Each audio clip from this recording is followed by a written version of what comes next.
Good morning, everyone. This is Tony from her Homestead Skills. So I was out to my garden bright and early this morning. I didn't go yesterday because it rained, and it rained again last night.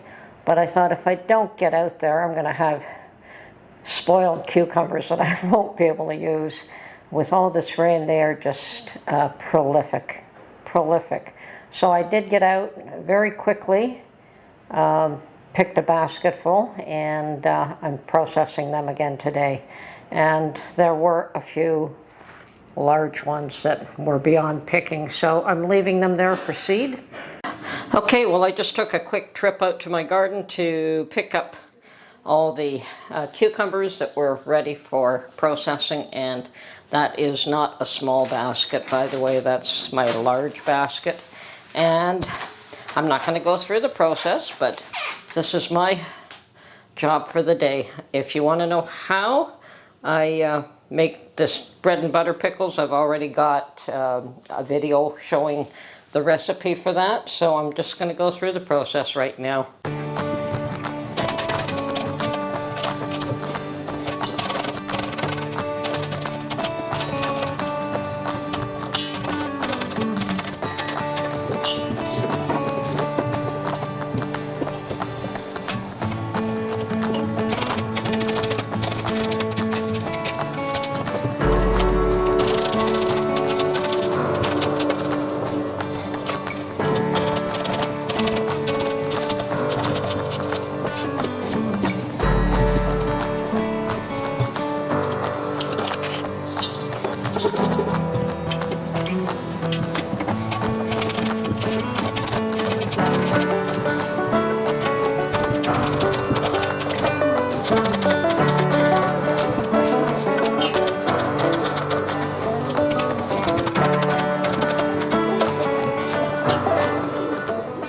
So yeah, that is my project for today, is to do more bread and butter pickles, which is fine.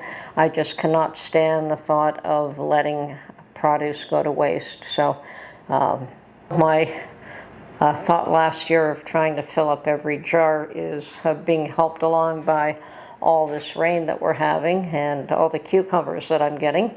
I have two lovely watermelons growing. One is about yay big. It may be as large as it's going to get, and another one a smaller one.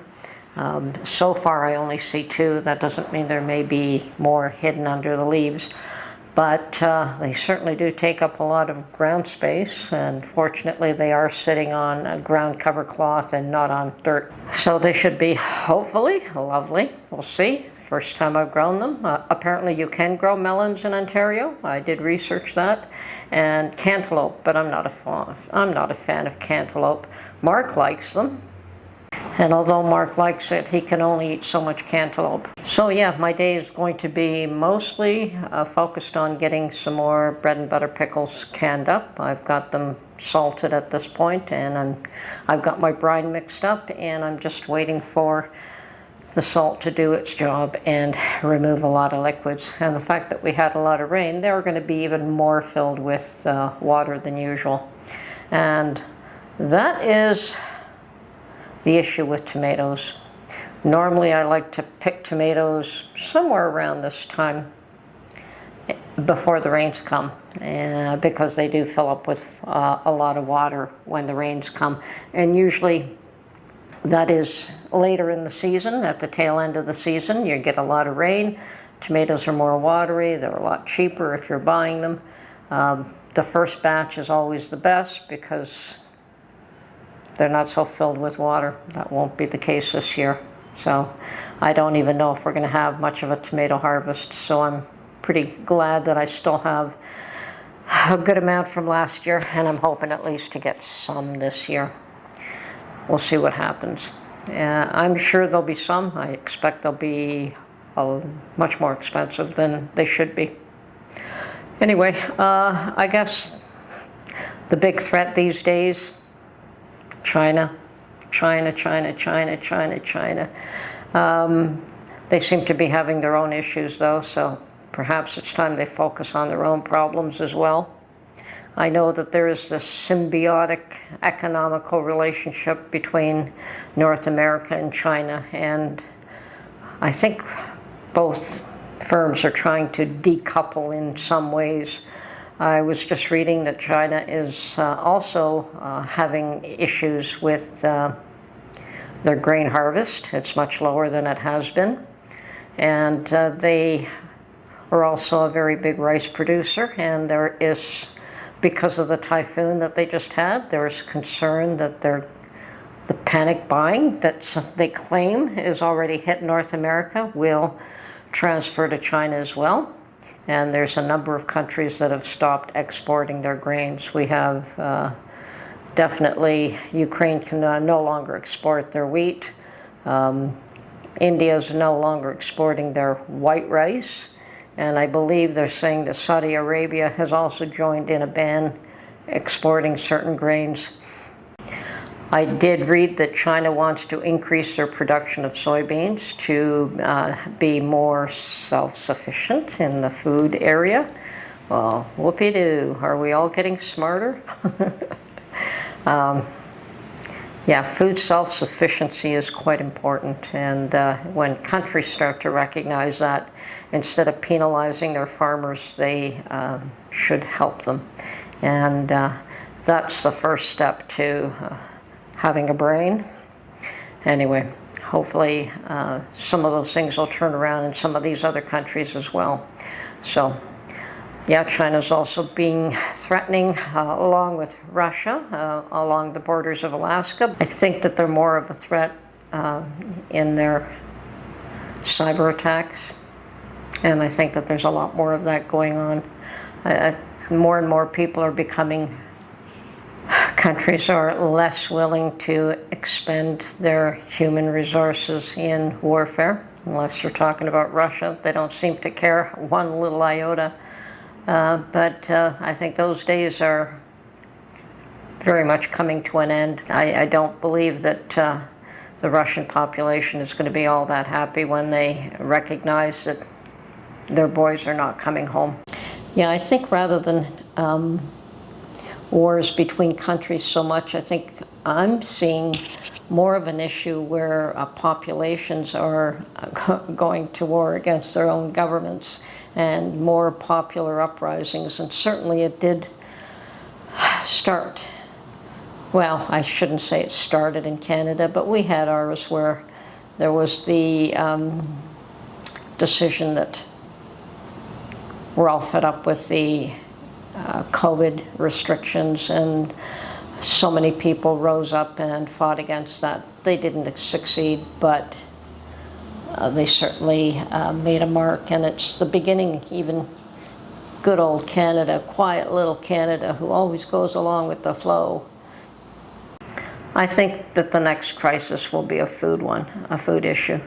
It seems more and more countries are using food as a weapon.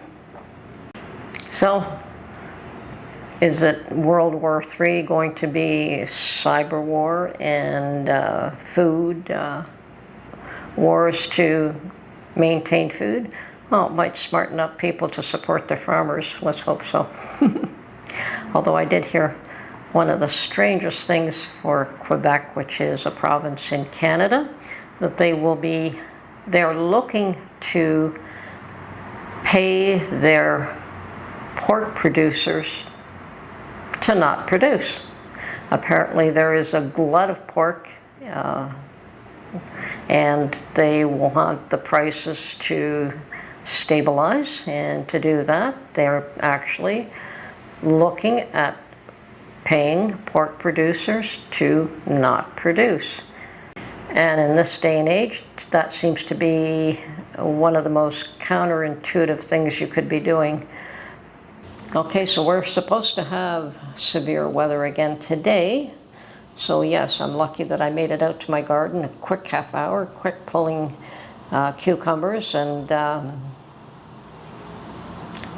a lot of weeds there too. I just have not been looking after the garden the way I should have because of all the rain. But I guess come the fall, I'll just turn everything around and pull all the weeds then. What can you do? It's been a difficult year for my garden. And in spite of that, we've had a good harvest in some areas. So I'm not totally displeased.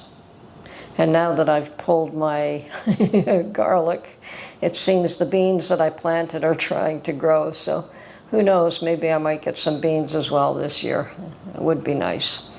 Anyway, quiet day. Maybe when I've got my pickles all put away, I may go out. It is a holiday today. It's a civic holiday in Canada, which just means government offices are closed, but the malls are open. So we may go out and about, and certainly can't go out in the rain, but we can go out to a mall and just walk around. Might do that later on today. Anyway, this is Tony from her Homestead Skills. Not the most exciting of videos, but it's not the most exciting of times. So hope you're all stocking up, and perhaps an extra bag of rice or two certainly won't hurt. I begin to wonder whether I still have enough.